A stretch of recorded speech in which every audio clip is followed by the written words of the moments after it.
వేదాలు 4 ఋగ్వేదం, యజుర్వేదం, సమవేదం, అధర్వణ వేదం. ఋగ్వేదం రుక్కంటే స్తోత్రం. ఋగ్వేదంలోని రుక్కులు 1028 సమూహాలుగా విభజించబడి ఉంటాయి. వీటిని సూక్తాలు అంటారు. సకల దేవతల స్తోత్రాలు ఉంటాయి. ఇవి చందోబద్ధంగా ఉంటాయి. ఇవి సామాజికంగా ఎలా నడుచుకోవాలో తెలుపుతుంది.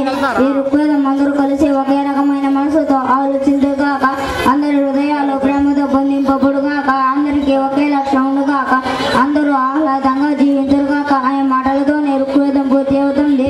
యజుర్వేదం యజుస్ అనే పదం యజ్ఞ ధాతు నుండి పుట్టింది. యజ్ఞంటే పూజించడం. అలా యజుస్ అనే పదం యజ్ఞానికి కావలసిన కర్మకాలను సూచిస్తుంది. స్తోత్రాలను, మంత్రాలను యజ్ఞం చేయడానికి ఎలా ఉపయోగించుకోవాలో యజుర్వేదం నేర్పుతుంది.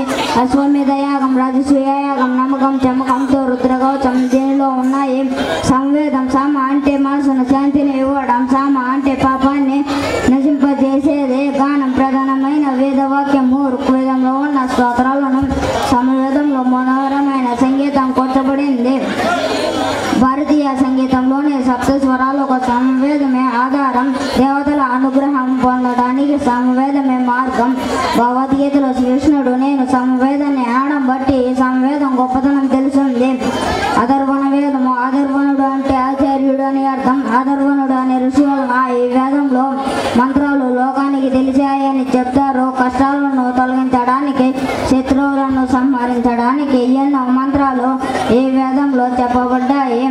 ఉపనిషత్తులు అంటే అర్థం బ్రహ్మ విద్య జ్ఞానాన్ని నశింపజేసేది. ఉప అంటే సమీపంగా, శ్రద్ధ అంటే కూర్చున్నట్టు, నీ అంటే గ్రంథ. గురువు ముందు శిష్యులు కూర్చొని జ్ఞానాన్ని అర్జించడం.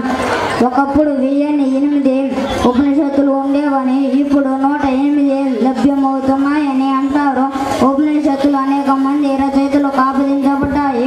ఈశోపనిషత్తు, కఠోపనిషత్తు, ముండకోపనిషత్తు, కేనోపనిషత్తు, ప్రశ్నోపనిషత్తు, మాండుకోపనిషత్తు, తైతరీయోపనిషత్తు, ఐతరీయోపనిషత్తు,